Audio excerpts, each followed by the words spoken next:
मैं Ram Narayan Mishra, assistant professor SB college आरा। आज हम यहाँ न्याय दर्शन के अनुसार ज्ञान के स्रोत के विषय में चर्चा करेंगे।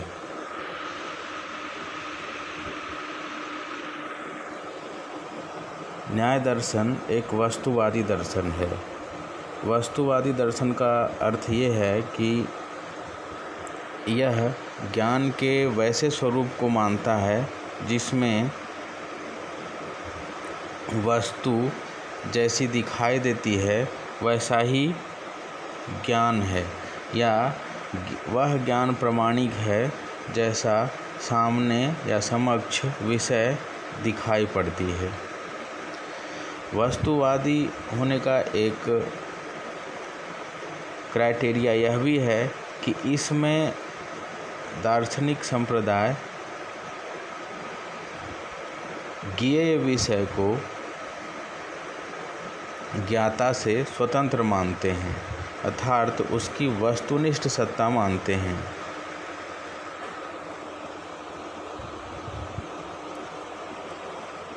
यथार्थ ज्ञान को यहाँ प्रमा कहा गया है। यथार्थ का मतलब है जो अर्थ के अनुरूप ज्ञान हो, वह प्रमा है।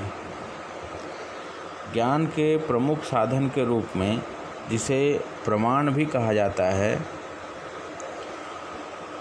वह न्याय दर्शन में 4 है: प्रत्यक्ष, अनुमान, शब्द और उपमान। गौतम ने न्याय सूत्र में प्रत्यक्ष का लक्षण बताते हुए कहा है कि प्रत्यक्ष इंद्रियार्थ सन्निकर्षोत्पन्नम ज्ञानम अव्यपदेश्यम अव्यभिचारी व्यवसायात्मकम, अर्थात प्रत्यक्ष इंद्रिय और अर्थ के सन्निकर्ष से उत्पन्न ज्ञान है। इसमें पंच ज्ञानेंद्रियाँ आँख, नाक, कान, जिह्वा और त्वचा से सीधे विषय का संपर्क होता है, तत्पश्चात ज्ञान उत्पन्न होता है।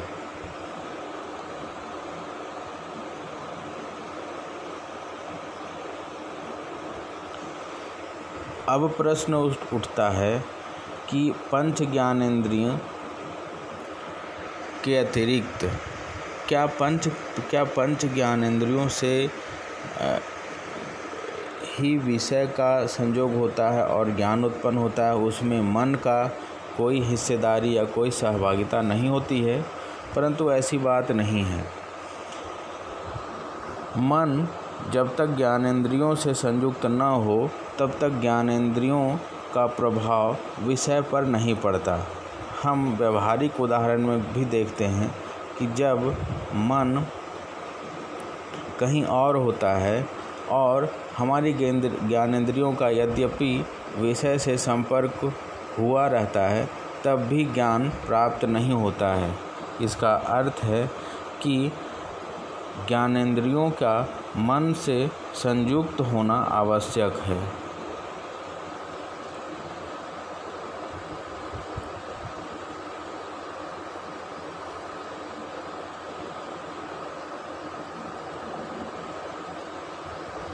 तर्क संग्रह में प्रत्यक्ष की परिभाषा देते हुए कहा गया है, इंद्रियार्थ सन्निकर्ष जन्य ज्ञानम प्रत्यक्षम, अर्थात इंद्रिय और अर्थ के सन्निकर्ष से जन्य ज्ञान प्रत्यक्ष है। अब प्रत्यक्ष में त्रिविध सन्निकर्ष होता है।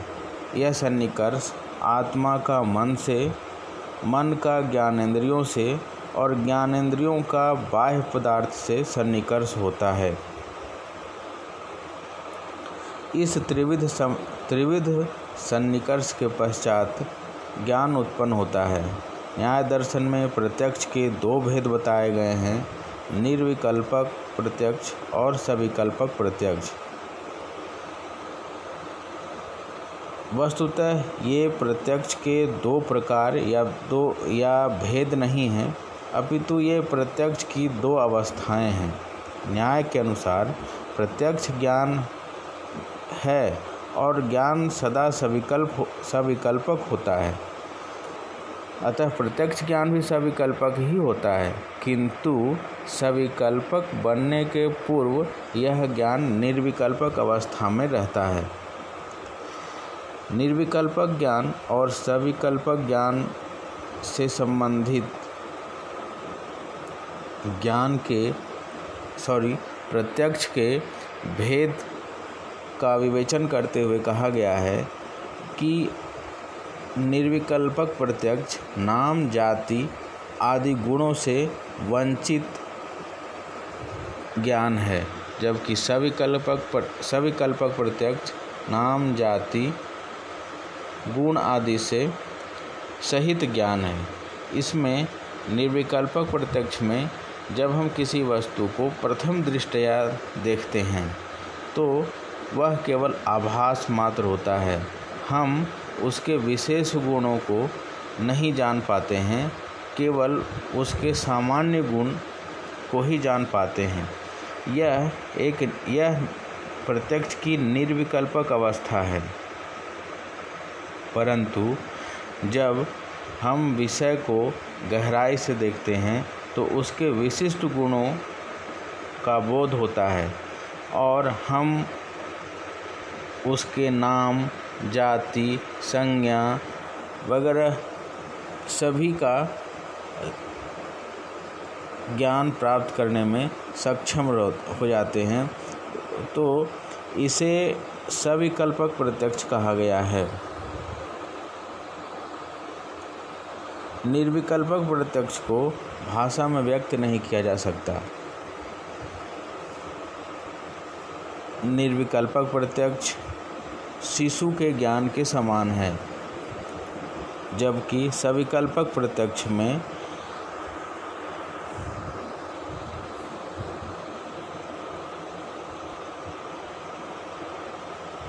नाम, जाति, संज्ञा आदि विशेषण से युक्त होता है, अतः इसे भाषा में व्यक्त किया जा सकता है।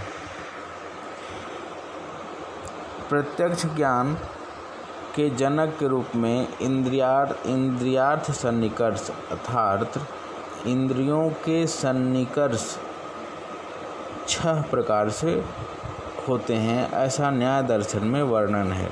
ये 6 प्रकार का सन्निकर्ष है: संयोग, संयुक्त समवाय, संयुक्त समवेत समवाय, समवेत समवाय तथा विशेषण विशेष्य भाव।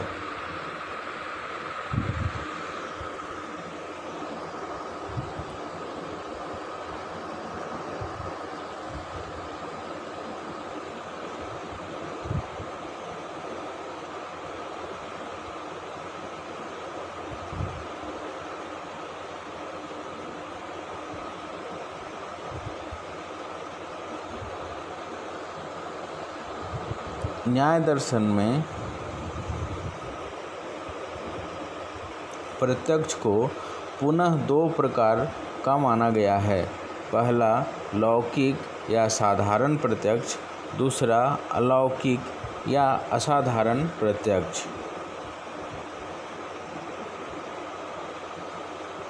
लौकिक प्रत्यक्ष भी 2 प्रकार का है, बाह्य प्रत्यक्ष और मानस प्रत्यक्ष। बाह्य प्रत्यक्ष पंचविध है, जो पंच ज्ञानेंद्रियों द्वारा होता है, जबकि मानस प्रत्यक्ष केवल मनस द्वारा होता है। यह एक ही प्रकार का होता है। बाह्य प्रत्यक्ष में चक्षु, रसना, घ्राण, त्वक और श्रोत्र ये 5 ज्ञानेंद्रियां बाह्य पदार्थों के सन्निकर्ष में आती हैं तथा मन और इंद्रिय का सन्निकर्ष होता है।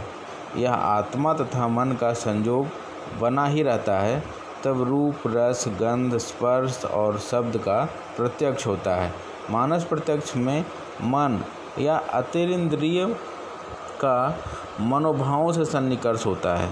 यह आत्म-मन संयोग होता है, जैसे दुख, इच्छा, यत्न आदि का प्रत्यक्ष। यह मानस प्रत्यक्ष है। अलौकिक प्रत्यक्ष 3 प्रकार का होता है: सामान्य लक्षण प्रत्यक्ष, ज्ञान लक्षण प्रत्यक्ष और योगज प्रत्यक्ष। सामान्य लक्षण प्रत्याशक्ति सामान्यों का प्रत्यक्ष है। साधारणतया हमें विशिष्ट का ही प्रत्यक्ष होता है। उनमें समवाय संबंध से विद्यमान सामान्य का बोध नहीं होता। जैसे हम अनेक गायों को या मनुष्यों को देखते हैं, किंतु हमें किसी विशिष्ट गाय या मनुष्य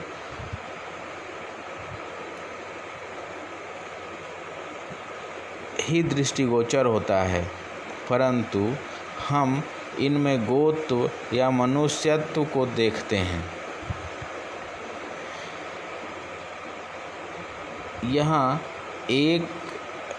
यहाँ गोत्व या मनुष्यत्व को देखने के लिए हमें समूचे गायों या मनुष्यों को देखना आवश्यक है, परंतु केवल एक ही उदाहरण को जानकर हम उससे संबंधित सभी उदाहरणों को जान पाते हैं। जैसे एक गाय को देखकर ही हम गोत्व या एक मनुष्य को देखकर ही मनुष्यत्व को जान पाते हैं। यह सामान्य प्रत्यक्ष कहलाता है। यह सामान्य लक्षण प्रत्याशक्ति द्वारा अलौकिक प्रत्यक्ष होता है। इसी के कारण हम विशेष वस्तु के गोचर होने से या दृश्यमान होने से हम उसके समस्त जाति का ज्ञान प्राप्त करने में सक्षम होते हैं। दूसरे अलौकिक प्रत्यक्ष का नाम ज्ञान लक्षण प्रत्यक्ष है। जब ज्ञानेंद्रिय किसी वस्तु के लौकिक सन्निकर्ष में आकर उसके स्वाभाविक गुण को ग्रहण करती है और साथ ही उसी ज्ञानेंद्रिय द्वारा उसी वस्तु के अन्य गुण का, जिसे ग्रहण करने के लिए वह ज्ञानेंद्रिय सक्षम नहीं है, ग्रहण करने की कल्पना की जाती है, तो यह दूसरा ग्रहण अलौकिक ज्ञान लक्षण प्रत्यक्ष कहा जाता है। जैसे सामने या कुछ दूरी पर बर्फ है, यद्यपि शीतलता और उष्णता के ज्ञान का संबंध चक्षुरिंद्रिय से नहीं होता। शीतलता एवं उष्णता के ज्ञान का संबंध त्वक इंद्रिय से होता है। अर्थात जब त्वक इंद्रिय का बाह्य वस्तु से स्पर्श होता है तभी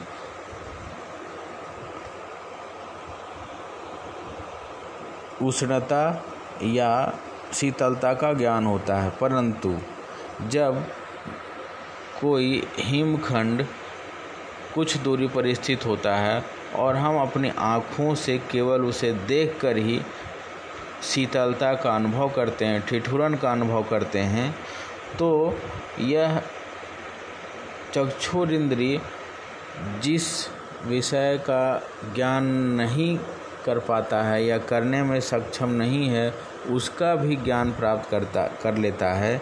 इसे ज्ञान लक्षण प्रत्यक्ष कहते हैं।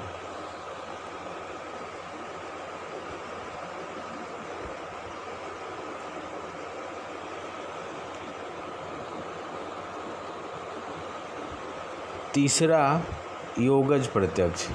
योगज प्रत्यक्ष भी अलौकिक प्रत्यक्ष है।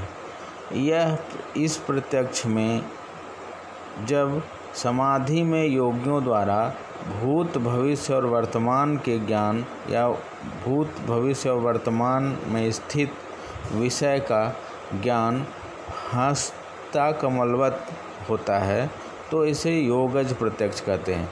यद्यपि ज्ञानेंद्रियां केवल वर्तमान काल के ही विषय को ग्रहण करने में सक्षम हैं।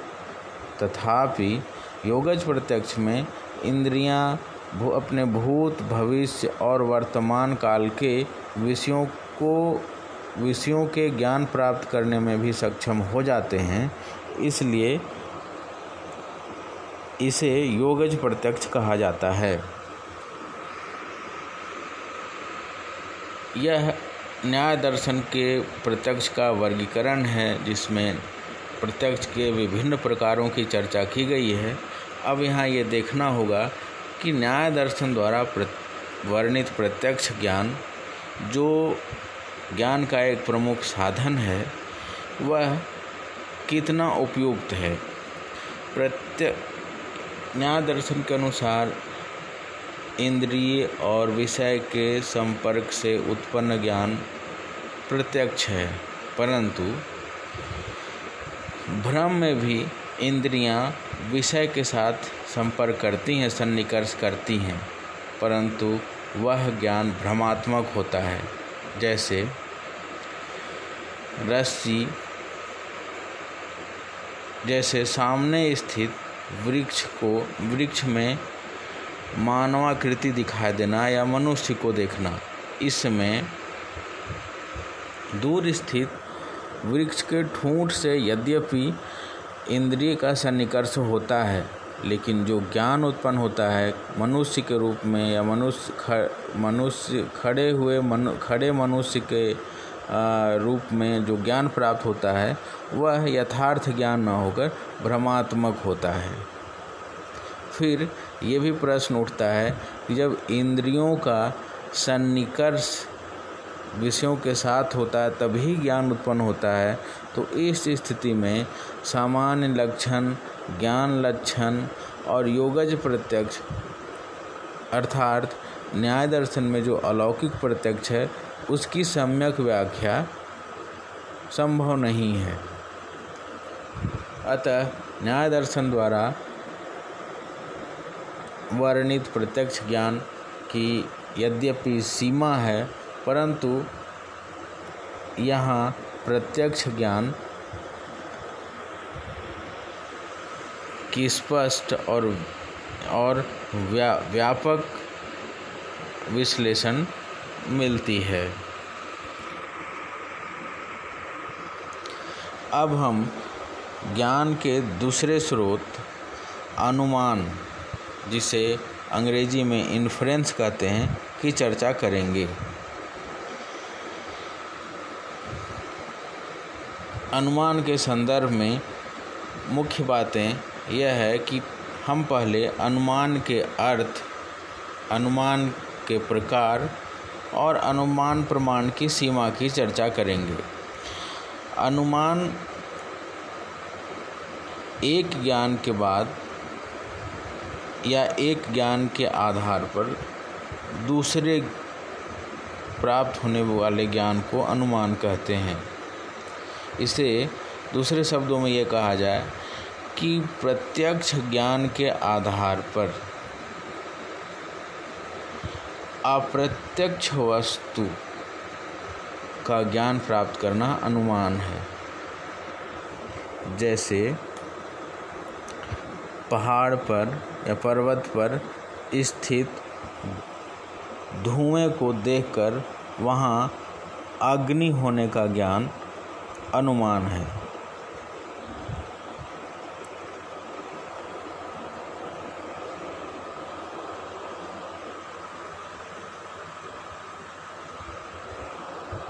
न्याय दर्शन में कहा गया है कि किसी हेतु, कारण या लिंग के ज्ञान से उस लिंग को धारण करने वाले लिंगी का ज्ञान अनुमान है।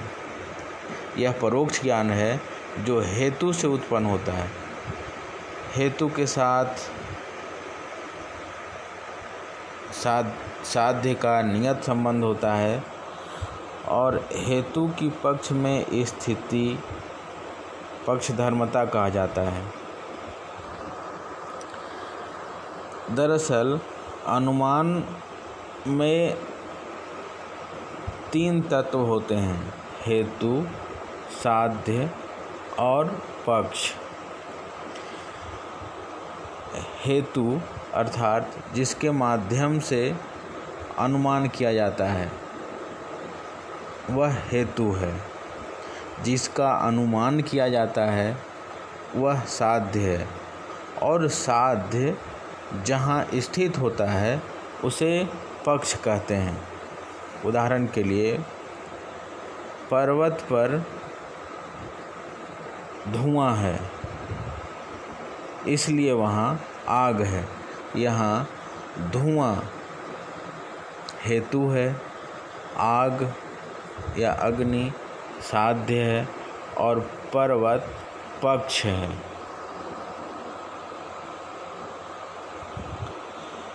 दरअसल हेतु और साध्य, हेतु से साध्य का अनुमान या हेतु से साध्य का ज्ञान दोनों के बीच के व्याप्ति संबंध पर आधारित होता है। अर्थात हेतु से साध्य का ज्ञान तभी हो सकता है जब दोनों में व्याप्ति संबंध हो। व्याप्ति संबंध एक प्रकार का अविनाभाव या नियत साहचर्य संबंध को कहा जाता है। इसमें एक के रहने पर दूसरा अवश्यंभावी हो ऐसा माना जाता है।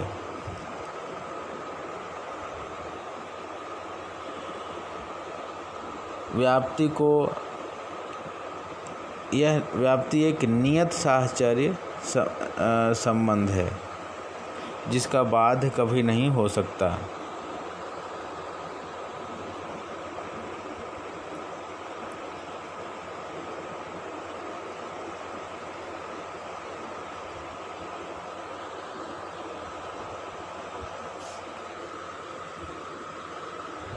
न्याय दर्शन के अनुसार अनुमान के दो प्रकार हैं। पहला स्वार्थानुमान अर्थात जो स्वयं ज्ञान प्राप्त करने के लिए जो अनुमान किया जाता है वह स्वार्थानुमान है। जैसे बादल को देखकर वर्षा होने का अनुमान, यह स्वार्थानुमान है। परंतु ऐसी प्रक्रिया जिसमें अनुमान के द्वारा दूसरे को ज्ञान प्राप्त कराया जाता है वह परार्थानुमान है।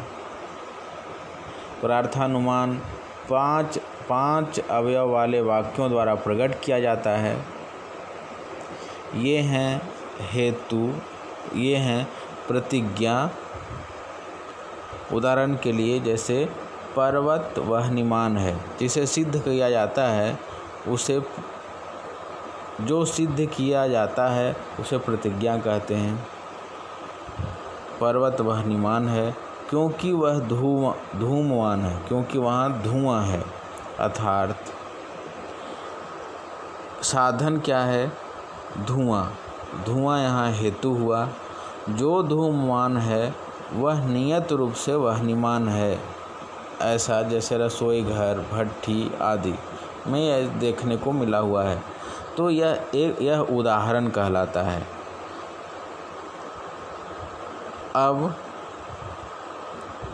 पर्वत धूमवान है इसलिए वहाँ वहनी होगा या वह वहनीमान होगा। यह एक नियत साहचर्य नियम है, वह उपनय कहलाता है। और यह निष्कर्ष कि पर्वत अग्निमान है, वहनीमान है, यह निगमन कहलाता है। तो परार्थानुमान में 5 प्रकार के वाक्य होते हैं। ये 5 प्रकार हैं: प्रतिज्ञा, हेतु, उदाहरण, उपनय और निगमन।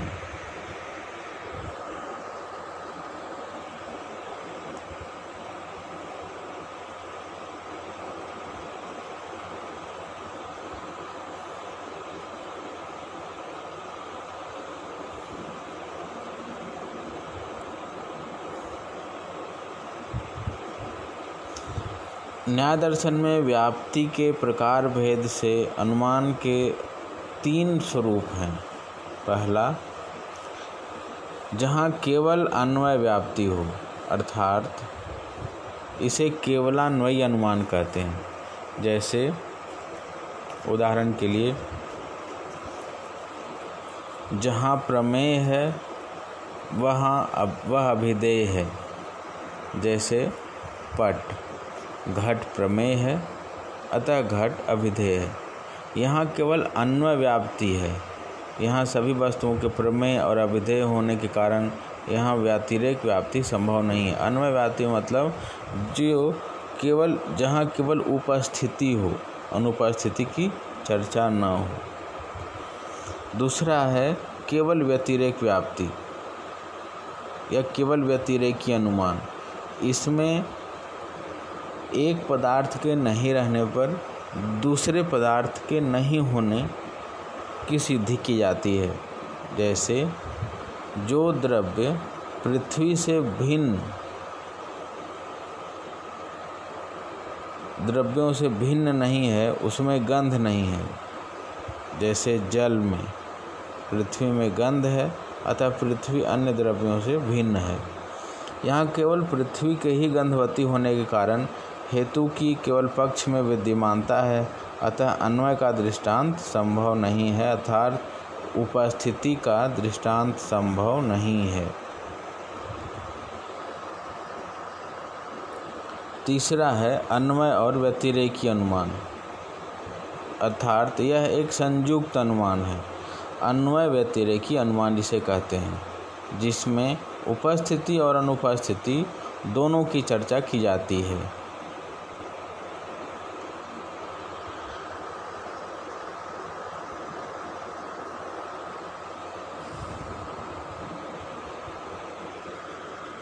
अनुमान प्रमाण का मुख्य आधार व्याप्ति है। व्याप्ति में किसी प्रकार से दोष हो जाने पर वो अनुमान संभव नहीं है, अतः अनुमान के लिए निर्दोष व्याप्ति का होना आवश्यक है। व्याप्ति में किसी भी प्रकार का दोष हो जाने पर यह अनुमान तो होता है परंतु वह दूषित अनुमान होता है।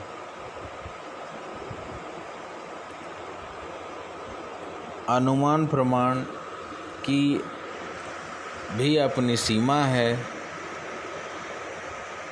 पहली सीमा तो यह है कि यह प्रत्यक्ष पर आधारित है, अर्थात यह ज्ञान की कोई स्वतंत्र विधा नहीं है। दूसरी बात यह है जबकि प्रत्यक्ष खुद ही भ्रमात्मक है या भ्रम उत्पन्न करने वाला है। अनुमान का आधार प्रत्यक्ष है, अतः अनुमान का आधार भी भ्रमात्मक ही होगा।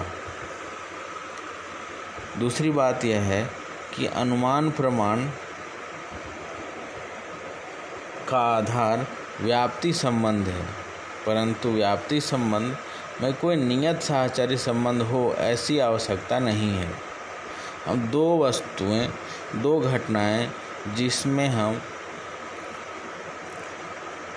पूर्वापर क्रम देखते हैं और पूर्वापर क्रम मान भी लेते हैं, जिसके आधार पर व्याप्ति की स्थापना होती है, और उस माने हुए व्याप्ति के आधार पर अनुमान करते हैं। अतः ऐसा नहीं कहा जा सकता कि अनुमान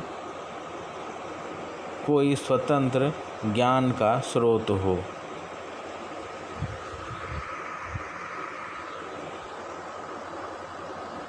न्याय दर्शन के अनुसार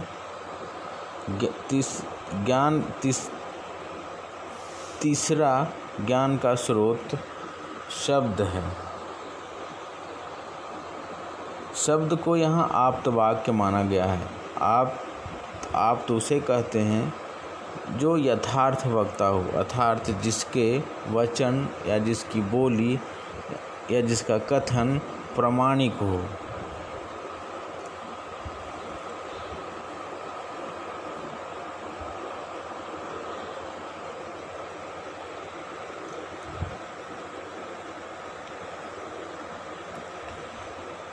न्याय दर्शन में वेदों को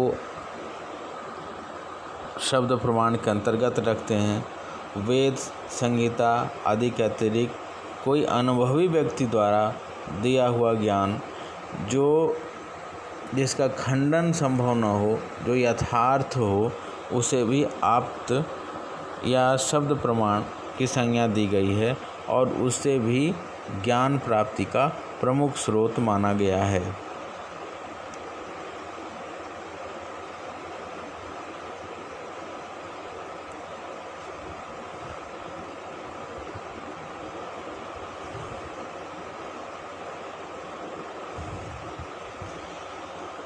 अब प्रश्न उठता है कि शब्द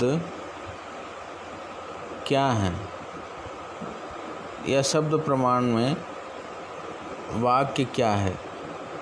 वाक्य, न्याय दर्शन में वाक्यों को पद का समूह कहा गया है और पद को शक्त कहा गया है। शक्तम पद अर्थात जो सक्षम है, शक्त है, वही पद है। पद से अर्थ की उत्पत्ति होती है और अर्थ ज्ञान कारक होता है।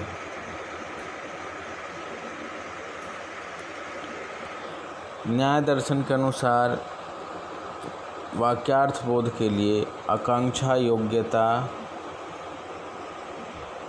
सन्निधि और तात्पर्य ये हेतु हैं जिससे किसी भी वाक्य के पदों में अर्थ आता है।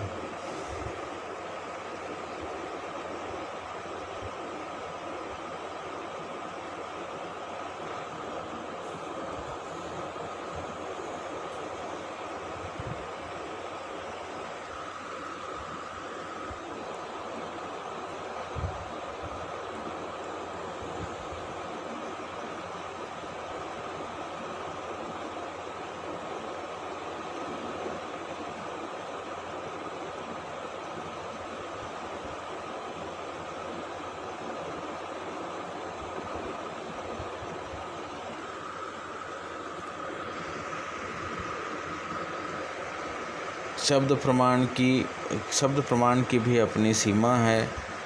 शब्द प्रमाण में माना जाता है कि शब्द से ही ज्ञान प्राप्त होता है, लेकिन शब्द कहीं कहीं अनेकार्थक होते हैं या एक ही शब्द अनेक संदर्भों में प्रयुक्त होने से उसके अर्थ बदल जाते हैं। अतः किसी भी शब्द का कोई अर्थ निश्चित अर्थ नहीं है। इस स्थिति में शब्द को ज्ञान का प्रामाणिक या उससे प्रामाणिक ज्ञान उत्पन्न हो ही ऐसा नहीं कहा जा सकता है। फिर शब्द प्रत्यक्ष जो भ्रमात्मक है, अनुमान जो व्याप्ति पर आधारित है और से संयुक्त होकर ही ज्ञान प्राप्ति का स्रोत बनता है। इसीलिए शब्द प्रमाण भी स्वतः और या स्वतंत्र रूप से ज्ञान प्रदान करने वाला हो ऐसा नहीं कहा जा सकता।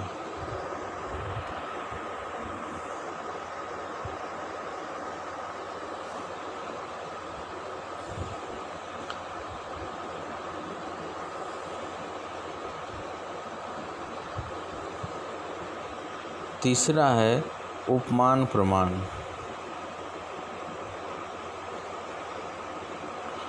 पूर्वानुभूत वस्तु के सदृश होने के कारण जहाँ किसी नई वस्तु का ज्ञान हो उसे उपमान प्रमाण कहते हैं। जैसे कोई व्यक्ति जिसने नीलगाय नहीं देखा हो, किंतु यह सुना हो किसी वृद्ध पुरुष से या किसी व्यक्ति से कि नीलगाय गाय के समान होता है।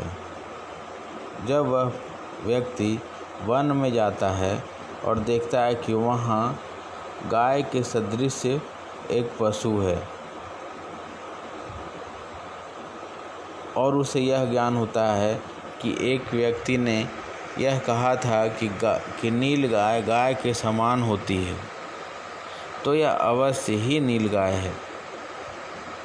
और इस प्रकार जो ज्ञान प्राप्त होता है उस प्रमाण को उपमान प्रमाण कहते हैं। अर्थात उपमान प्रमाण में गाय और नील गाय का सादृश्य ज्ञान मतलब समानता होने के ज्ञान के कारण नील गाय का ज्ञान होता है। उल्लेखनीय है कि बौद्ध दार्शनिक उपमान प्रमाण का अंतर्भाव प्रत्यक्ष में करते हैं। सांख्य और वैशेषिक इसे अनुमान के अंतर्गत मानते हैं। जैन दर्शन में इसे प्रतिभिज्ञा के अंतर्गत रखा गया है। मीमांसक इस प्रमाण को मानते हैं, किंतु उनकी उपमान की व्याख्या न्यायकृत व्याख्या से भिन्न है। नैयायिकों के अनुसार उपमान एक मिश्रित प्रक्रिया है, जिसमें नील गाय गाय के समान पशु है। इस उपदेश में शब्द की सत्ता है और नील गाय को देखकर उसमें गाय के समान होने का अनुभव प्रत्यक्ष के अंतर्गत आता है। यह गवय है। इसमें पूर्व उपदेश की स्मृति की और अनुमान की सत्ता है, किंतु नील गाय पद का वाच्य यही नील गाय पशु है। यह स्वतंत्र उपमान प्रमाण से ही सिद्ध होता है, इसलिए उपमान को संज्ञा संगी संबंध कहा गया है। यद्यपि उपमान के संदर्भ में न्याय दर्शन और मीमांसा दर्शन में भेद है।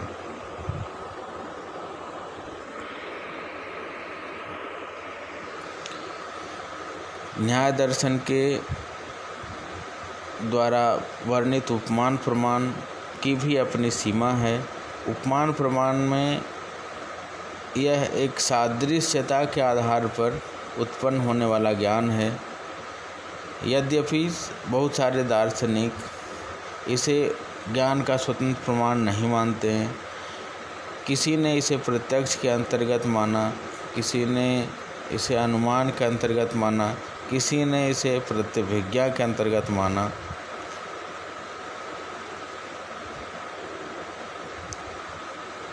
परंतु सादृश्यता के आधार पर ज्ञान प्राप्ति करने का उपाय यह एक अलग है, क्योंकि यह न तो प्रत्यक्ष है, क्योंकि जंगल में नील गाय का ज्ञान प्रत्यक्ष से तो होता है, परंतु यह गाय नील गाय ही है ऐसा प्रत्यक्ष से इसका ज्ञान नहीं हो पाता है। इसका अनुमान से भी इस प्रकार का ज्ञान नहीं हो सकता, क्योंकि संज्ञा और संगी में व्याप्ति संबंध नहीं होता। इसलिए यह एक ज्ञान के स्रोत की अलग विधा है और यह एक स्वतंत्र प्रमाण के रूप में स्थापित हुआ है। न्याय दर्शन के अनुसार ज्ञान के स्रोत संबंधी व्याख्या समाप्त होती है।